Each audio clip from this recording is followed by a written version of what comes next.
everybody, and welcome to Comics News Today. My name is Chester C. Busby III, and I am very happy to have you with us. Of course, I am also joined by my wonderful panel here. I have the creator of Ignition himself, Todd Mulrooney. How you doing, Todd? Oh, I'm doing just great. I'm doing great. Awesome. And we also are joined, of course, by the Denali Lama. How you feeling today, buddy? Just a bit under the weather, so I'll be more quiet than usual. But I'm ready to go talk some news All and talk right. about things that's going on in the world. Well, and there are things that are going on for sure. And we're not going to get into some of the big headline news, of course, that are going on in Europe, which is you know. But we're going to be talking about comic books, of course. And we welcome you guys all here to take a look down in our links down below. We have a link, of course, to FanSpeak on Facebook. We'd love for you to go over there and join that, and not only just join, but give us your reviews, give us your opinions, share your move the needle purchases of comic books. I mean, do all that kind of stuff. It's fun to interact and see what you guys are doing. It's a nice solid community. Of course, also we have links for me. We can get a hold of me on Facebook or Twitter. You can say, Chester, I want to be on the show, which we have had some interest lately, so that's really cool. And you can also contact me for being on the fan edition of Drawn and Quartered. Do keep in mind that today, after this show, an hour after the show, at 10 o'clock p.m. Eastern Standard Time, we have the Drawn and Quartered Pro edition. And I think today they're doing Disney princesses. Is that what I heard? Why are they doing That is Disney princess? correct. Yeah, I don't why? know. That's weird. Why are we doing princesses? I don't know. Maybe someone's daughter pushed some father or something. But we'll see. I suppose they could be done cool. And but tomorrow in the fan edition, I don't know if we're going to be doing princesses. I guess we have to see what the pros do. But this might be one of those weeks where the fan edition goes rogue. And of course, the last little point from us is that hitting that like button and subscribe. Of course, we appreciate that immensely, guys. But one of the best things you can do for us is hit that share button and let all your community, your friends and family know what's going on over here, so they can come and join us for the news. Now, is there anything I have forgotten, Denali, that needs to be announced? About the book that we're going to be reading for next Tuesday, Bugsberry Basement, That's right. and the Rabbit Vision to hop on to R www.rbb.it. no Yeah, no R-A, rabb.it. Yes, Rabbit. yeah, Yep. Rabbit. And make sure you make an account so you can join us for this Saturday's Akira, the English dub that we're going to be commentary over while we're watching. So join us and watch that with us. Mm, Um, have fan speak this Friday at yep. 8 p.m. And as you mentioned, the fan edition tomorrow at 8 p.m. That's right. At 10 p.m. 10 p.m. Eastern Oh, Standard Time. 10 p.m. Yeah, Yeah, 10 p.m. Yeah. yeah. But yeah, no, And, guys. mhm. Yeah, go ahead, Janelli. And I was going to say, and then we're going to do, instead of Sunday doing a comics news today, we're actually going to reformat that into a comics review day where we're just reviewing all the latest comics that we've been getting from our pull list And and actually yes, talk briefly about it. no, that sounds like fun. Yeah. Absolutely. We need to discuss that show a little bit more detail.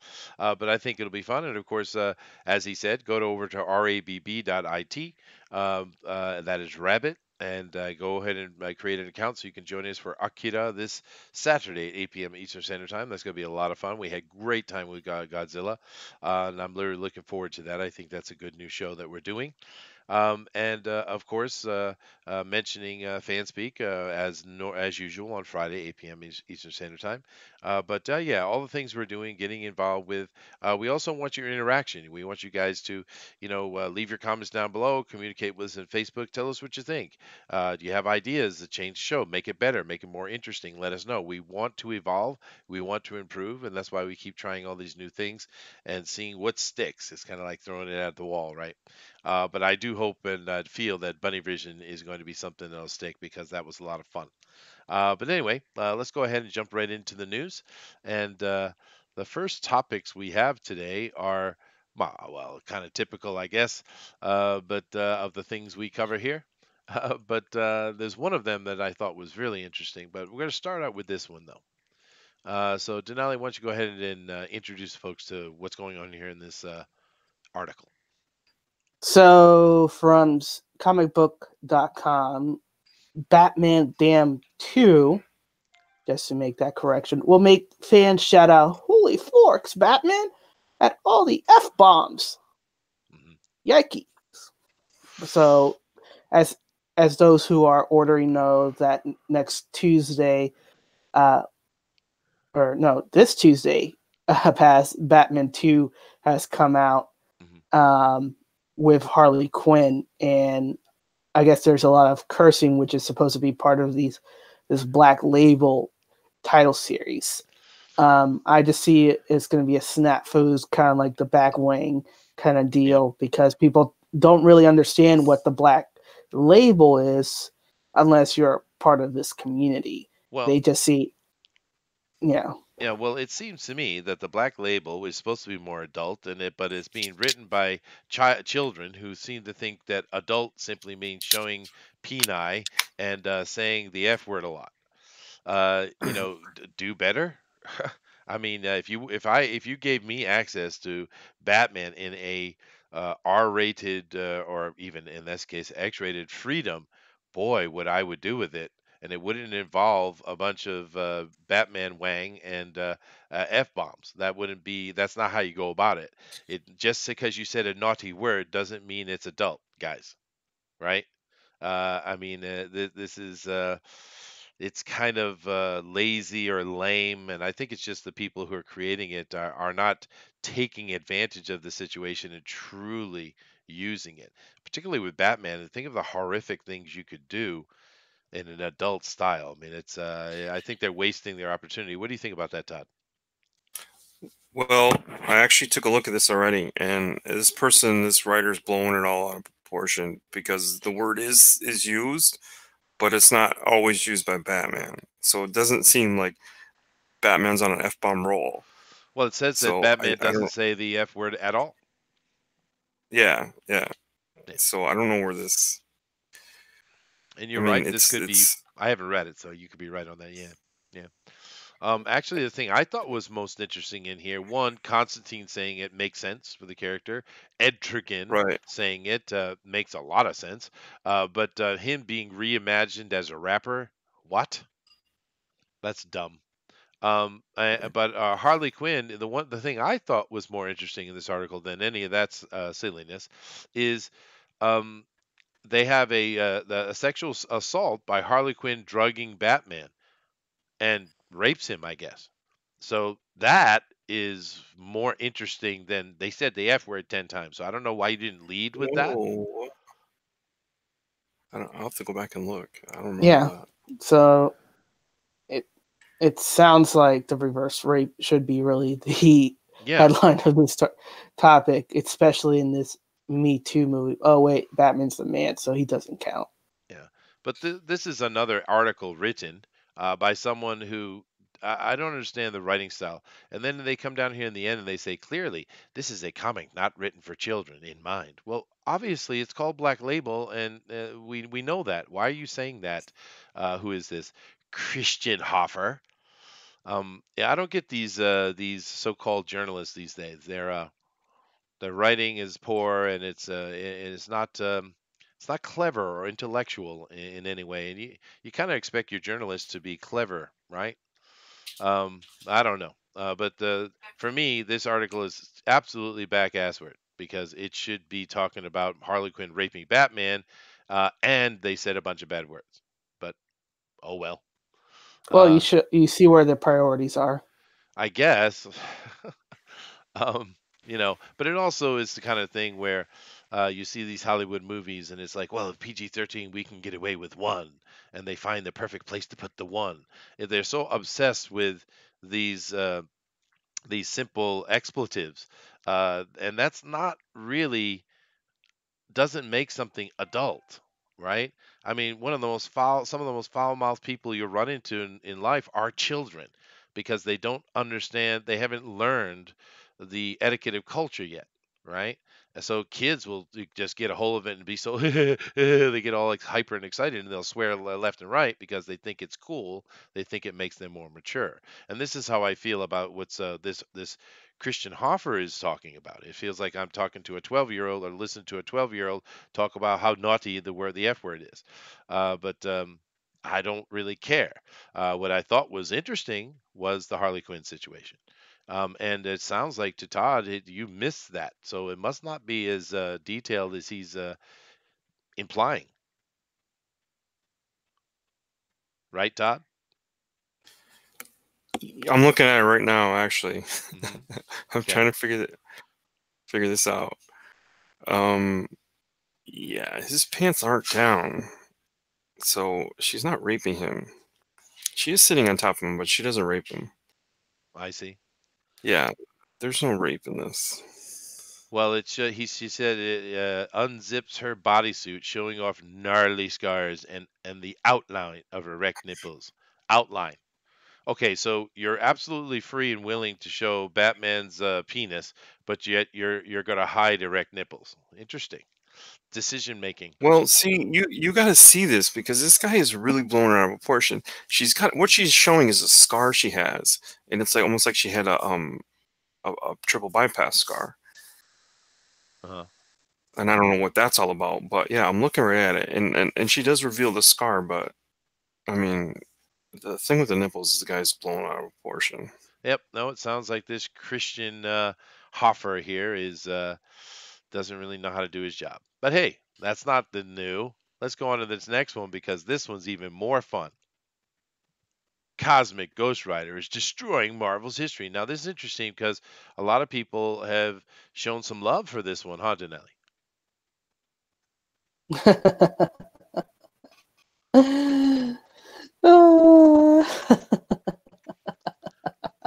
All right.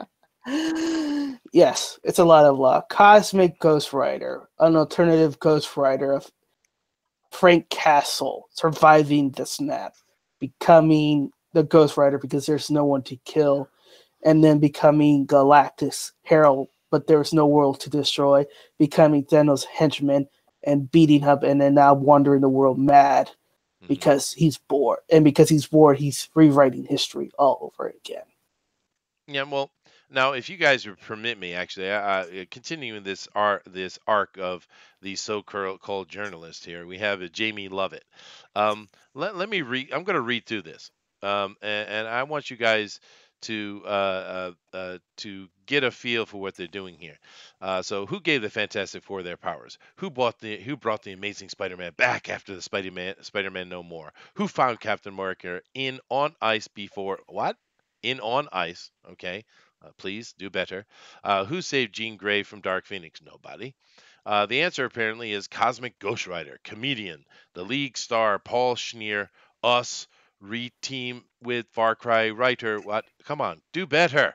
To destroy Marvel Universe, and the Cosmic Rider Destroyer destroys the Marvel Universe, a new limited series kicking off in March. Oh, that was difficult to get through. But here it comes down, and this is where it gets interesting. The announcement teases that Cosmic Ghost Rider will find himself stuck in the past with nothing better to do.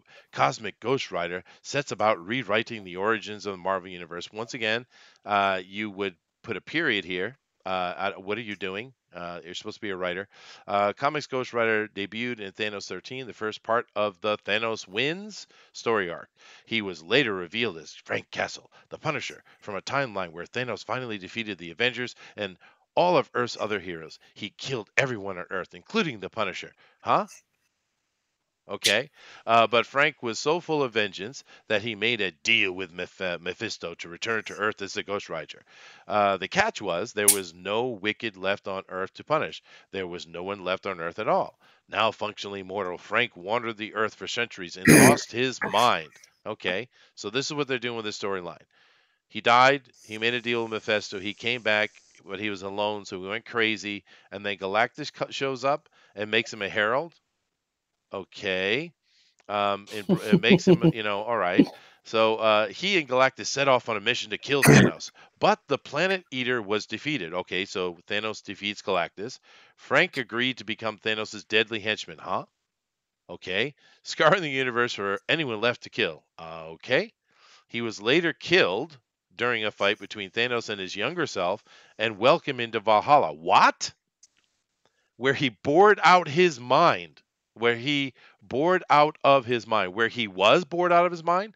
What are you trying to tell me here? Right? Odin allowed English Frank. teacher. Oh, it's killing me. This article's killing me. Odin allowed Frank to return to the world of living, where he attempted to raise Thanos as his own child in hopes that he'd. What the hell is Marvel doing? It's insanity. It's insanity. What the hell is that story arc supposed to be about? And Gibberish. It's gibberish. Jamie I just Lovett, tweeted this guy. get another job. I just tweeted him. I just told him your article's full of errors. Your grammar is 6th grade. It's horrible. It's horrible. And I just tweeted. Yeah. You know, and I do apologize for my English teacher coming out there, but I could not believe that. I mean, all these articles we read are full of mistakes these days. Right. The journalistic integrity is dead, and that's unfortunate, but it is. You can go over to Time, you can go to Newsweek, Wall Street Journal. It doesn't matter which place. No. It's all full of errors. Which I don't get, but hey, that's what it is. Yeah, other than the fact that Jamie Lovett needs to do, like, I don't know, proofreading just once, this whole concept they have going on with Cosmic Ghost Rider is insanity. It is, as Denali said, gibberish. Now, is it fun? People seem to be enjoying it. So maybe the art is good. I haven't read it. I got to go read it. But maybe the art's good. Maybe the writing is done well. I don't know. But what is that insanity that's going on? When you guys explain to me what that meant? Marvel's off the rails. That we've known that, and they don't know what they're doing.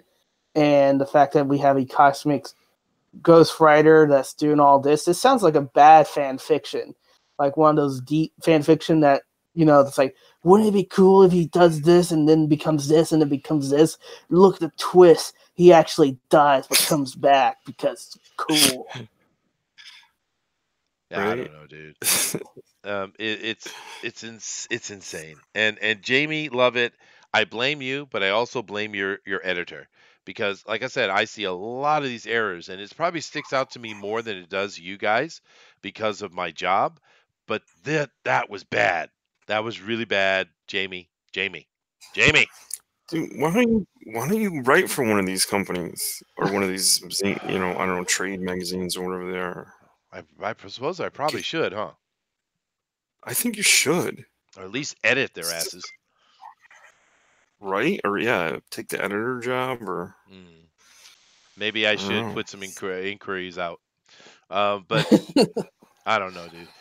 But I just wanted, I didn't, sorry to take so much time on that, but I just wanted to read through that so you could understand not only the insanity of the storyline as it is laid down. You know, Frank Castle goes to being the Ghost Rider, to becoming a herald, to becoming the henchman lackey of Thanos, to becoming a member, going into Valhalla where he's bored. In Valhalla. What? What is that? Right? Why would you say it twice even? Why wouldn't you just write a good sentence? Yes. It doesn't make any sense. It's all gibberish. It's like type, make my work count for my paycheck, send it off. Yeah. Haha. Well, anyway, moving on. I'm going to come over here to chat and say hello. We have Joshua Hughes, our most favorite troll, and he says, "Fork Batman." Yes, well, that seems to be the coinage of the day, is it not?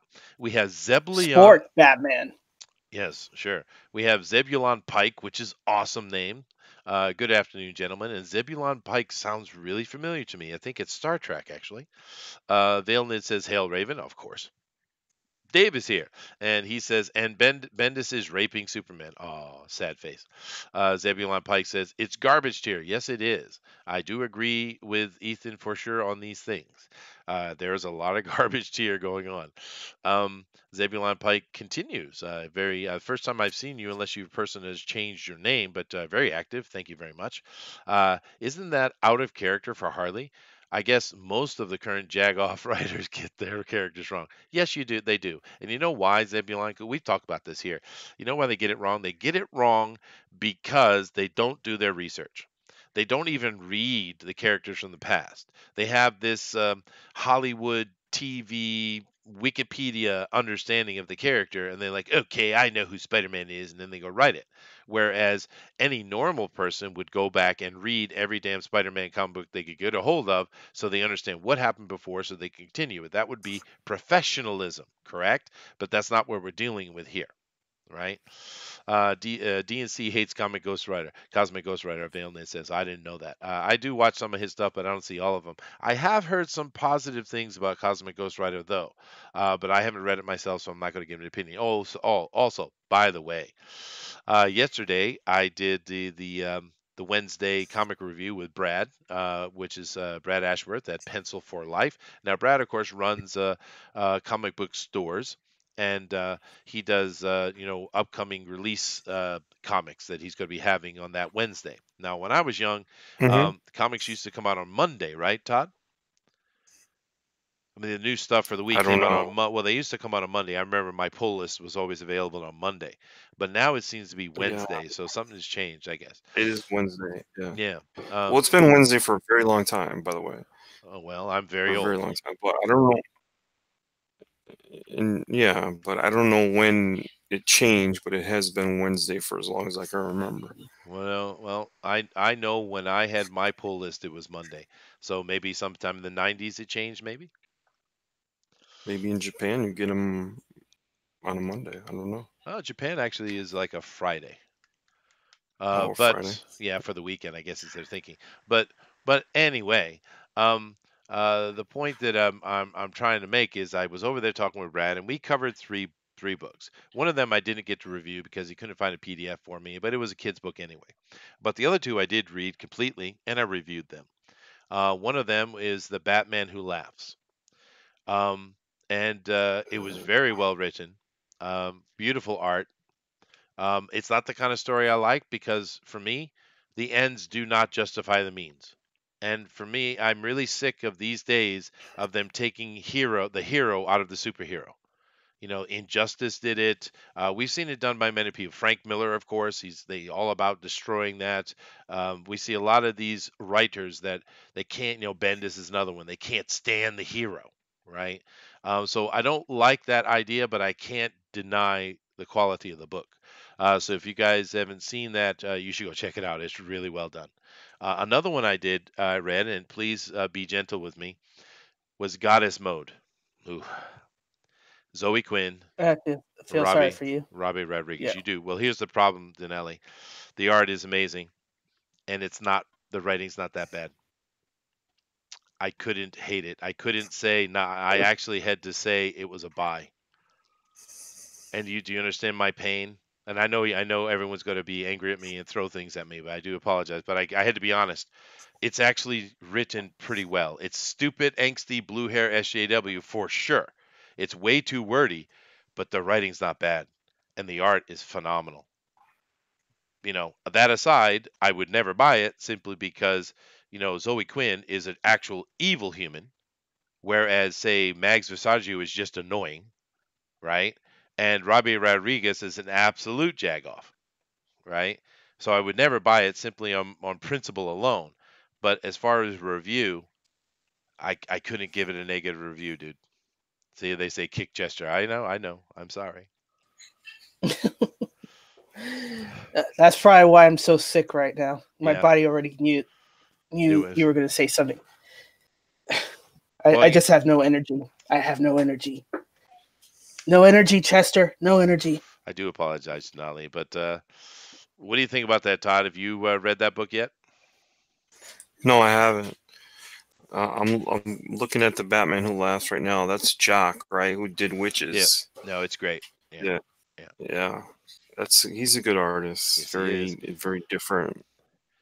Witches is sort of a No, go ahead.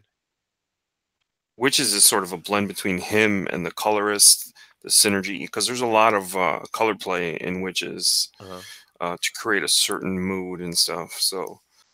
Well, what the art reminded me a lot of was the art that's going on in White Knight and the art that was going on in Tokyo Ghost. Very, Right. very reminiscent of that, I thought. I liked it quite a bit.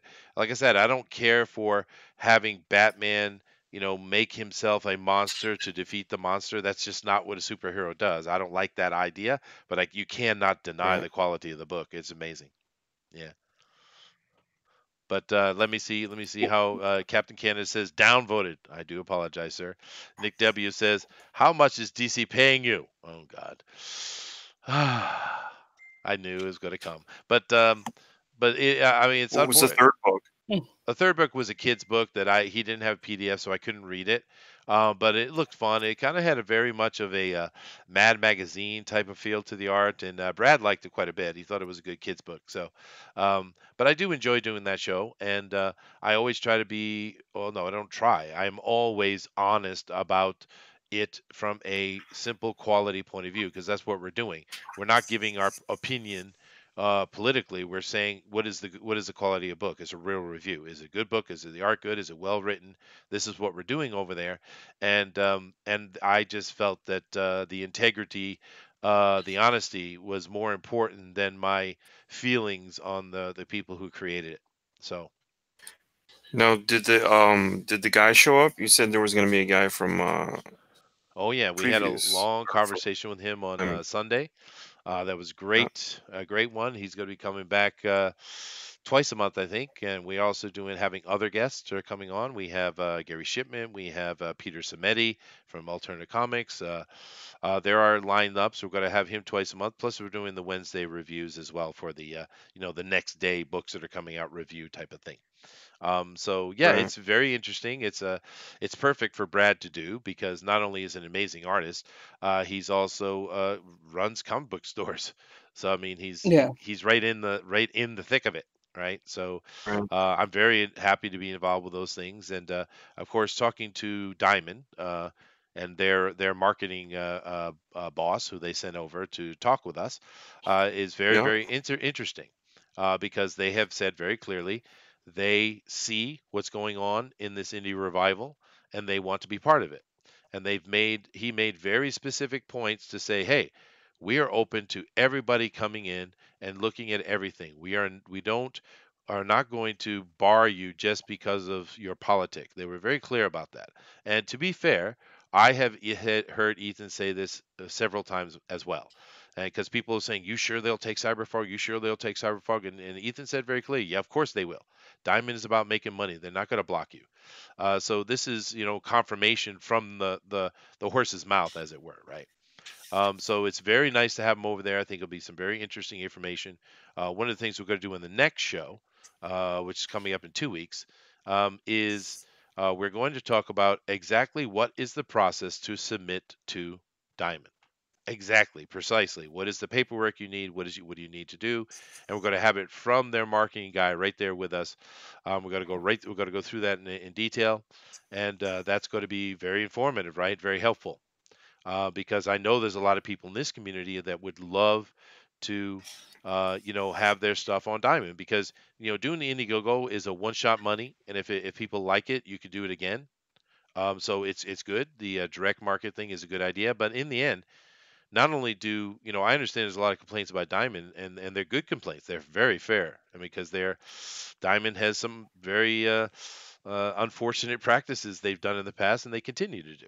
But here's the fact, though: we want Diamond to be successful because we want the comic book stores to be successful because we want comic books to be successful. So, um, the more we can do to promote that. Not that there's anything wrong with Indiegogo, because it's not. It's wonderful, but we need to promote that because we want to see not only this death of the comic book store, we want to staunch that. We want to see it come back and increase. I mean, right? I mean, what's your opinion on that, Well, Nelly? I think I disagree in 2 points. Okay. One, the only way that you're going to have Diamond be more successful is to bring healthy competitions. So that means finding an alternative means from Diamond to do those fulfillments into those comic book stores, because all you're doing is just reinforcing the monopoly that Diamond has over it. And if Hmm. there's no real change, no substance, things, then all you're doing is just playing to their hands on that point. I suppose, yeah, that's true. Yeah. So from that point, saying that helping Diamond will help the comic book industry, no, helping Diamond will continue furthering deteriorate the comic book industry because it has a stronger hold. There's no other distribution outside of Diamond that's doing the shipment for the local comic book stores. Sure. So we need to get smaller alternative competitors, starting up to face off against Diamond and take, it doesn't have to be the whole place, but taking maybe regions of it and starting small in each region, having their own fulfillment centers that can do it. Well, no, of course you're right. That way, competition is necessary for a healthy industry. Of course you're right. Yeah. And they've always catered to Marvel. So without them saying, "Hey, we're going to be different to you because you're independent," without them saying that, then it's just sort of a wash, like he's saying. It's just going to be the same old, True. No, I agree 100%. Competition would be good for Diamond, actually. Even though they might not think so in the beginning of it, but in truth, we know that competition makes a better business. So I agree with that 100%. I would love to see it happen. Maybe it'll take several smaller companies that coming at them as like the piranha biting at the cow. But it's it's a fair point. But I will say this though. Diamond bears no responsibility whatsoever for the content that is being created by these companies.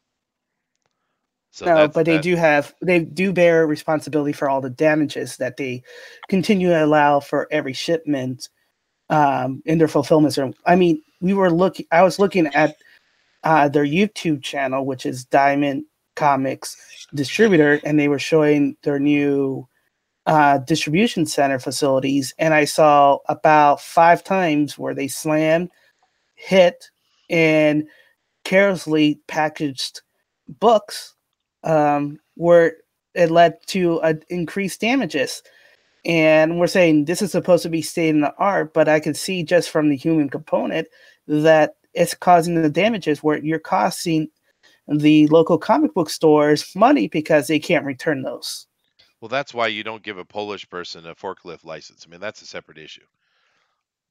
That was a joke. That was a Polish joke. Nah, flat. Boom. Wah, wah, wah, wah. Fine, thank you. Argos Creations in here, and he says, hi, all. And he's talking to his brother, the great Joshua Hughes, the amazing troll that we are growing and creating into the most masterful of all trolls. Thunder is here, and he says, hello, everyone. Well, hello. And let's move on to our next article here. That was an interesting little tangent, though, I think. To talk about for sure. This is a continued story we've been covering here, and as we said, we keep talking about it. This is kind of interesting. They're introducing the Blue Devil into the Swamp Thing storyline, which is cool. Go ahead, Denali. So, Ian Ziering to play Daniel Cassidy in DC Universe series as the Blue Devil. Yeah. And it's gonna be kind of. He's a beautiful man. Beautiful, huh, Todd? Are you kidding me? You don't think that's a handsome man, I think. Oh my god, he's like our age too. We can't get anybody that's a little bit younger to play a superhero? Well, the point is he was the Blue Devil and he's retired and down on his luck and he's looking for new opportunities. That's kind of the point. So him being older is kind of part of the idea, I think. And of course, they went and found the most handsome, beautiful 40-something-year-old they could. So I think he's 50-something, to be honest. Maybe. But the interesting thing for me is that, we see a lot of TV shows these days, which is going to tie into the next article I'm going to go to. We see a lot of TV shows these days that are really doing their best to use ugly humans.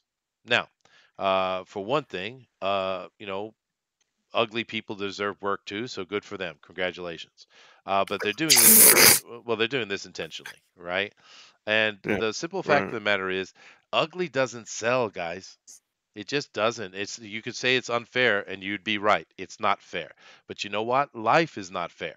And this is something that the progressive, these blue-haired SJWs don't understand.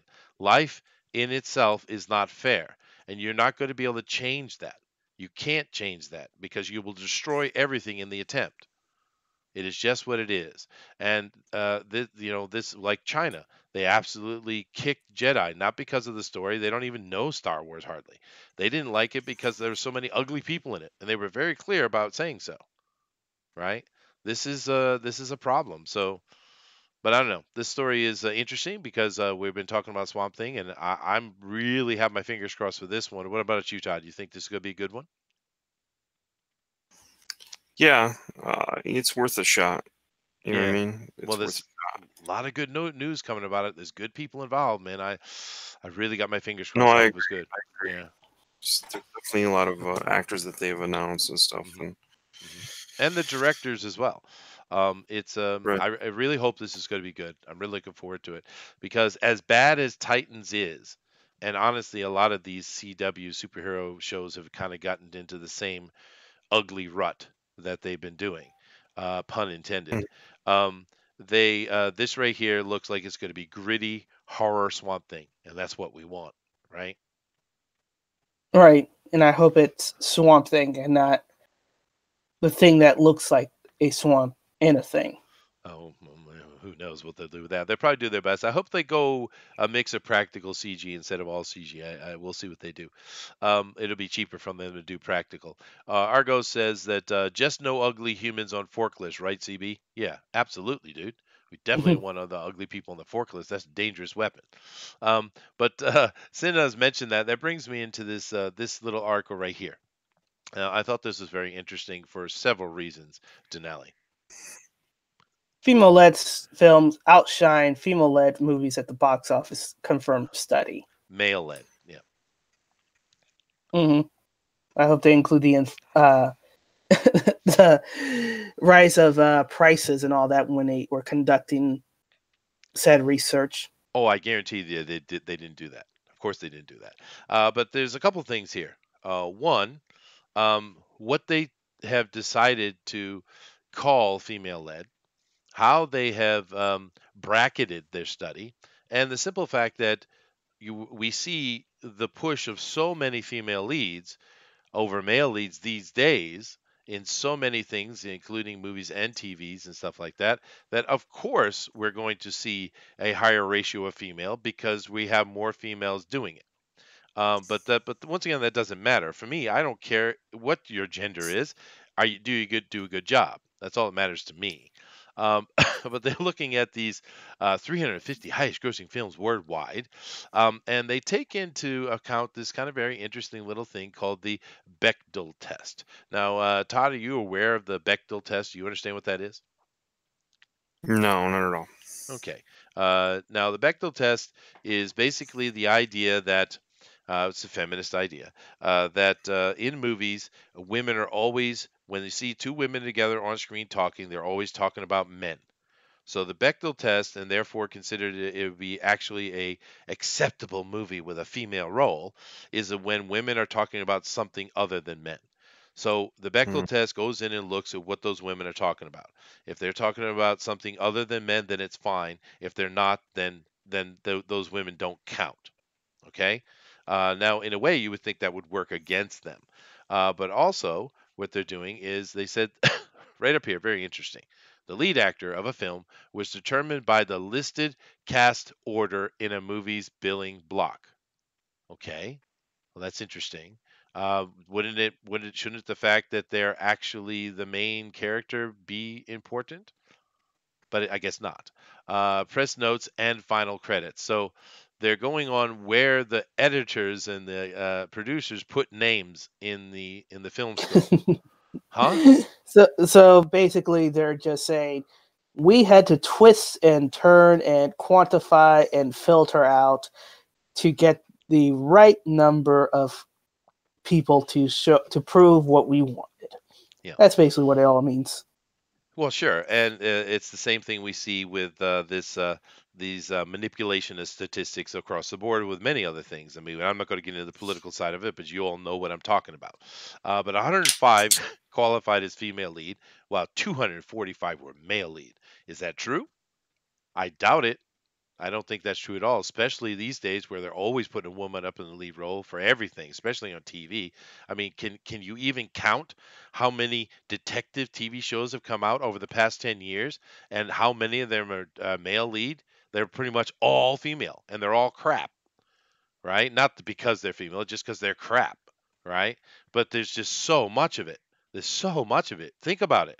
Go back over and look the past 10 years of all these police dramas, police procedurals that come out last the season, and all of them are female led, right? Because that's what they're trying to push. And fine. If there's a gem in the rough, like for instance, Wyona Earp seems to be one of those gems.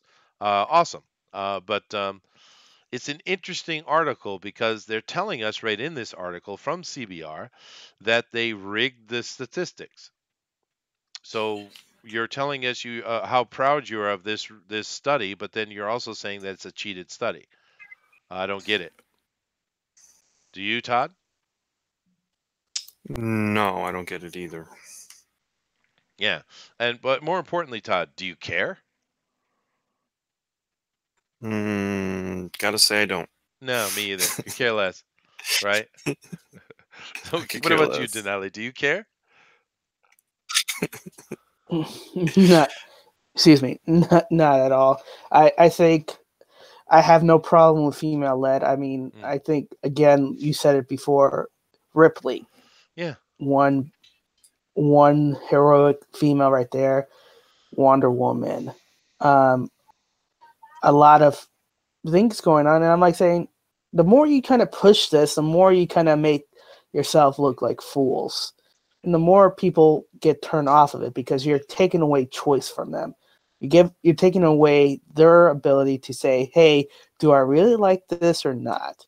And all you're doing is just growing resentment. And any good you're trying to do, you're basically breaking down the things. But then again,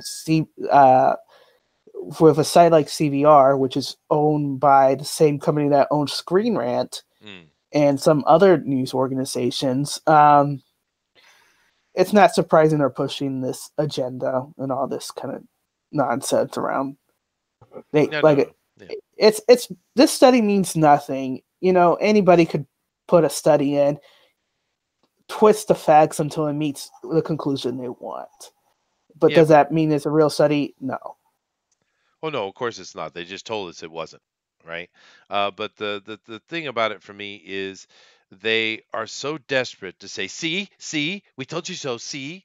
That's what this is, right? And we see it all the time. They're constantly trying to prove a point, but they don't understand that we don't care. We don't care about your opinion. I know you think you're important and special, but we don't. You see, there's a certain thing in life you get a certain amount of respect from every human you run into. You should at least, based upon etiquette, right? But you have to earn true respect. It isn't given to you, right? And these people, they believe that they deserve respect and they demand it, and they demand that you hear what they say and take your opinions and put to the side because you are wrong. Now, this is not only the height of arrogance, it's also the height of unawareness because the average human could care less what another human has to say. I mean, you think about conversations. Most conversations take place with one person is talking and the other people are just waiting to say their opinion, barely listening to what the other person says. Now, that might sound pessimistic, but it is how humans function, right? And this is no different. We don't care. We don't. Is it a good character or not? That's all that matters. No one went up and said, wow, Sigourney Weaver played Ripley and she was a great female character. Nobody said that. Everyone was like, wow, that was a great character. You like that, Ripley? Yeah, Ripley's awesome. It had nothing to do with her being female. It was just a good character. And we use Ripley because everyone knows that. But there's tons of them. Here, Dave mentions Cagney and Lacey. I grew up with that. That was a great show. We've had and even something as simple as Aunt Bee in the Andy Griffin Show. How integral was she to that story? On and on and on. every movie and every show has important female characters, whether they are the main drive of the story or not. This is normal. Nobody cares. Shut up already. And Ray sucks. Well, she does. Well, The Force Awakens, Rey was tolerable. Last Jedi, I totally agree. Now, Force Awakens was a tolerable movie because that's J.J. Abrams. He is tolerable. He's passable. And you can sit down and watch a J.J. Abrams movie and it's fine. But that Ryan Johnson guy, whew, boy, dog, man, that guy. But you know what? He'll be remembered if he made a legacy. But Yeah. moving on. This story right here, I thought was kind of interesting, Janelli, because I thought it had been confirmed that the Mandalorian was the female from the what do they call it? Rogues or what's that animated? What you're talking about? What Um, is that one? Rebels. Rebels. Yeah, Yeah, Rebels. I thought it had been confirmed that the Mandalorian was her, which I was like, oh, cool, because I liked Rebels. I thought it was pretty well done. I mean, it got a little weird here recently, but I thought it was a pretty good show. My kids liked it. But now they're telling me that no, Pedro Pascal is the Mandalorian. What happened? No, I think I Well, don't remember hearing it was a woman ever. So I don't know where you no, got most people. No, what was speculated was that the Mandalorian would be a woman based on the armor, but I think it's going to be a bait and switch kind of deal. So we'll see what happens. Yeah. Yeah, but they Um, showed the actor that they picked, the main actor once in the last, I don't know, 30 days, and you know, it was a guy, so I don't know. Yeah, because yeah, I know I saw articles talking about not only being a female and a reveal as being a female, but talking about being the girl from the Rebels, which when I saw that, I was like, oh, that might be cool. Because as we just said in the last article, we don't care. Is it a cool character? Well, she is important to the story. She's She important is. to the black, that was the Black Sword or something like that. I Yeah, don't I know. forget what it's called, but yeah, you're right. Yeah. Yeah, so she does have an importance of her, like a legacy importance. Yeah, because when I saw that article connecting the two, I was like, "Oh, okay, that's cool." When that's the first thing that came to my head. All right, you're tying things together. That's a good thing. But that's not what this is saying here. And what do you guys think about Pedro Pascal? I mean, I like him as an actor. He was good in Narcos. He was good Yes. in Kingsman 2. He was good in King It's that guy. Ghidorah. Yeah, I like him. Yeah, yeah, No, yeah. he's actually really good. I like him. Yeah, so do I'm I. happy that's yeah. Yeah, and he was interesting too because in the second season of Narcos, I mean, excuse me, the first season or the Narcos Mexico, um, Yeah. he was the villain side of it was way more interesting than the DEA side of it. Whereas in Right. the one with Pablo Escobar, they both sides were really good. I thought it was very interesting. But in this one, Right. the DEA side was boring. But the villain side with Pedro here was killer, really good. I like this guy. Right. So that's why I kind of feel like this is going to be a bait and switch, kind of like Sean Bean in Game of Thrones, where you think he's the main hero, but then he gets killed off by the end of the first season. And I wouldn't be surprised if he gets killed off because he's supposed to be taking care of a young female child, which I'm going to assume grows up to take the Mandalore legacy. So I wouldn't be surprised if he gets killed off by the first season or something. Maybe. And she has, if we follow her story. You keep in mind that Is her name Sabine? Is that it? Sabine? Sabine, yeah, that's right. No, Sabine is Okay. the Twi'lek, I thought. But anyway, but yeah, I get what you're saying. But maybe Denelli. I'm anticipating it though. Um, I hope it's good. It does have Jon Favreau involved and Dave Filoni. That makes me happy. They did it really. Both these guys have done some good stuff. Do you guys have any trouble with these guys? No, not at all. No, yeah, I think I'm looking forward to it. I hope it's good.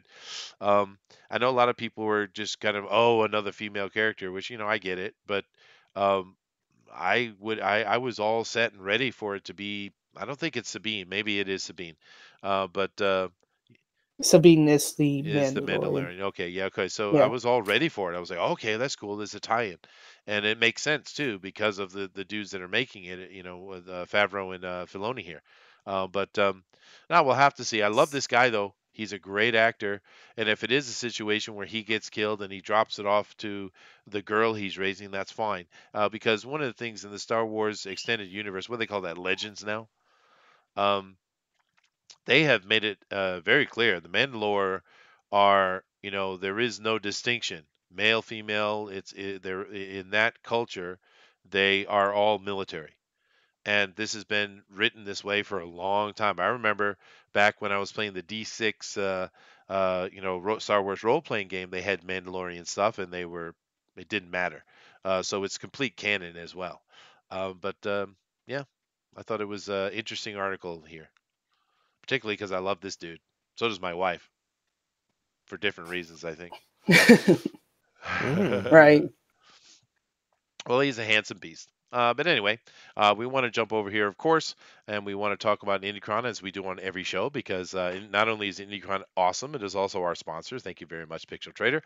And as we say every day, Pixel is doing a lot to increase this and improve this, and there's some actually amazing things, and I can't wait till Pixel comes out, and he'll come on the show one of these days, and he'll when he's ready, and he'll announce everything that's happening and coming out. It's very cool. It's very interesting developments going on here with IndieCron. So definitely go check it out. It's not only good for the consumer, where you can find all the Indiegogos that are going on. It's also good for the producer, the creator, because you can track your stuff very quickly. It's much more useful than Indiegogo itself in that way. But taking a look down here, there's nothing really new popping up much because of the season. This is just the season where you really shouldn't be putting out a crowdfunder. But we do see that they have this what is currently the hot ticket, and we haven't looked at it yet, so let's go over and check it out.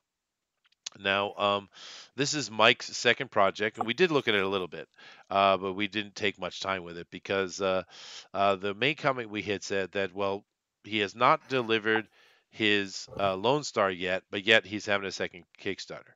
But to be fair, it is at the printers and it will be in shipping soon enough. I don't know when that's going to happen, but he is done with it at least.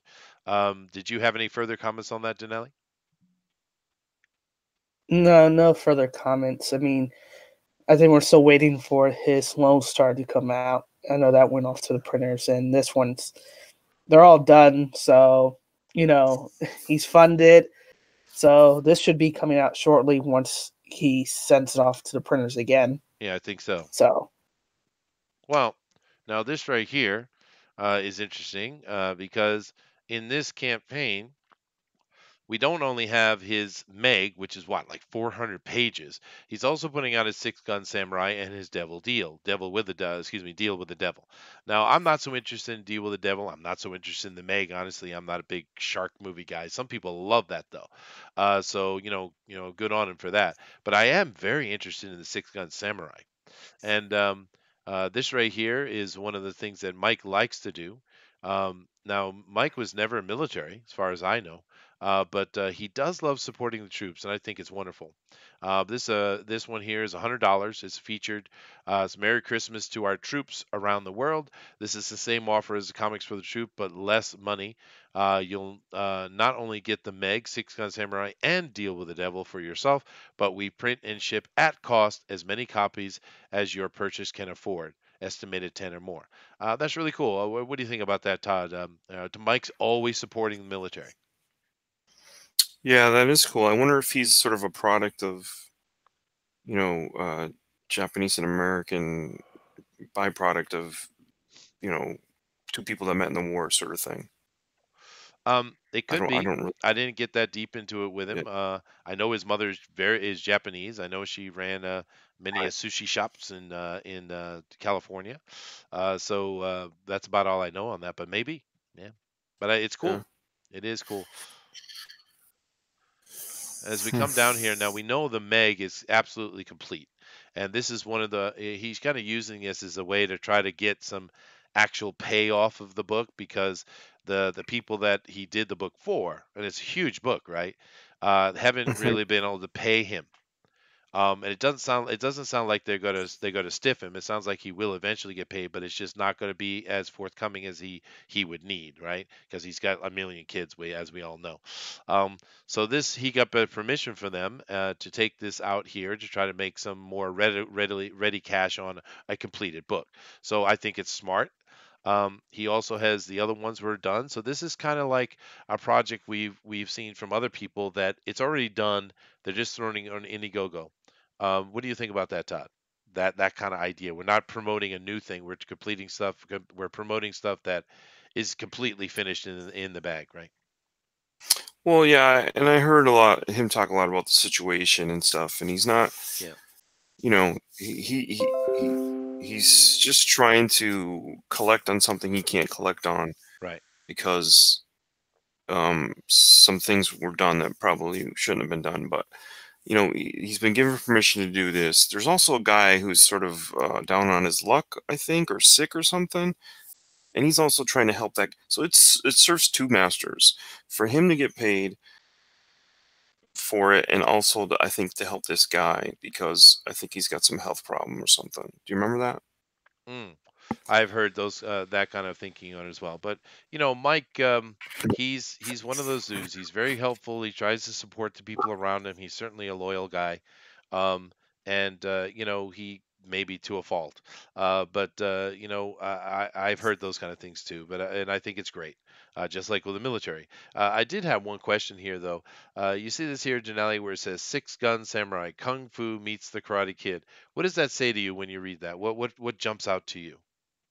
That's oxymoron. Yes, I know, but I know what Mike means here. I'm just asking if Denali gets the reference. Todd Todd found that very funny, guys. Denali? Kung Fu the Legend meets Karate Kid. It doesn't say that though. It says Kung Fu. Yeah. Kung Fu the Legends continues with David Correll. David Carradine. Yes. Yeah, Yeah, so David it's talking about and that's the thing. I think a lot of people aren't going to get that offhand. So when you see it, it's like Kung Fu meets the Karate, huh? It seems odd, but of course, what they're talking about is the David Carradine character having to leave his homeland because being accused of murder and escaping to America and walking around town to town doing good. And then, of course, the Karate Kid, where Miyagi-san trains Daniel-san in to be a half man. But I saw that and I was like, you might want to had maybe put Legends in there or put it in David Carradine or something like that. David Carradine's Yeah, Kung Fu. I kind of read it almost like bow and arrow meets archery. You know what I mean? Yeah. So I get it now. So therefore, it caught you out, and you're from that generation where you certainly saw David Carradine on the TV. Yeah, for sure. Which is really sad because at the time they were in talks with Bruce Lee to do that show, but the producers felt that I don't know if we can sell an Asian face on TV. And I was like, oh Right. God, I would like to kick them right in the head, man. I mean, because imagine the lame ass David Carradine, and you can love him all you want, but he's a lame ass, and he died in the ultra lame ass way. By the way, if you don't know, go Google it. That guy was lame ass, right? Bruce Lee would have killed that. Oh my God, it would have been the most legendary TV show ever made. It'd probably still be on. Yeah. He'd still be alive. And I don't know anything about Deal with the Devil. It would have been great. Yeah. I don't know anything about this Deal with the Devil, but anyway, guys, this is Mike Miller. It's of course stellar, top-notch art. Not only is it good art, it's good storytelling art because he knows how to do sequential art in a comic book quite well. He is a pro after all. And if you're interested in supporting these books, please go do so. He's already up to 32,000, so it's doing well. He's got a very short amount of time going here, 31 hours. So if you want to back this, please do. These are completed books, so you don't have to worry about getting them. They're going to be got to you very quickly. It's a lot of art here for a little amount of money when it comes right down to it. And like I said, there are a couple of perks here where you can actually support the military as well, which is always a good thing. But beyond that, now Todd, you're on here with us today, but of course you have your own things going on. So would you like to tell the folks where they can find you? Yeah, you can find me at Maroney Todd on Twitter, and you can find me on my own channel, Ignition. Get tuned in, where I don't do a lot of live drawing, but I've been having a lot of really good interviews with creators from the community and outside of the community, and I got some lined up. So hopefully you'll sub me and enjoy my content, because I'm just trying to break down sort of process and sort of the behind the scenes of the idea behind a book. Excellent. Thank you very much. So definitely check out what Todd's doing. Of course, Todd's also involved with the Tales from Beyond the Gate, which is starting to gear up, and there's some amazing artists involved in that project, guys. It's not only just Todd and John and Tank and Manny, who are all really good artists. There's also a lot of pros that have come onto the project to help promote these unknown artists and or little less known artists, and to push them up. So there's going to be a lot of great art. There's going to be a lot of professional, good writing on it. And when we get to the point where we're going to start announcing that stuff, we'll let you know everyone is involved. But it's a very cool project that is coming along, and it's very exciting. So that is cool. Thank you very much, Todd. And of course, Denali and I, you can find right here on Fanspeak and all our channels on Fanspeak's Facebook page as well. All those links are down below. And as usual, we thank you all for joining us. Don't forget that an hour from now, we have the Drone Recorder Pro Edition. And tomorrow, we have, of course, our Comic News Today. And at 10 p.m. Eastern Standard Time, we will be doing the Fan Edition with Booster and I hosting. And I don't think we'll be doing Princesses, but we'll see. But of course, that is awesome. So check us out for all those things. And as always, Denali, take us out. Your perceptions shapes your reality, so always make it a good one. Namaste. Later, guys. Good night. Aloha.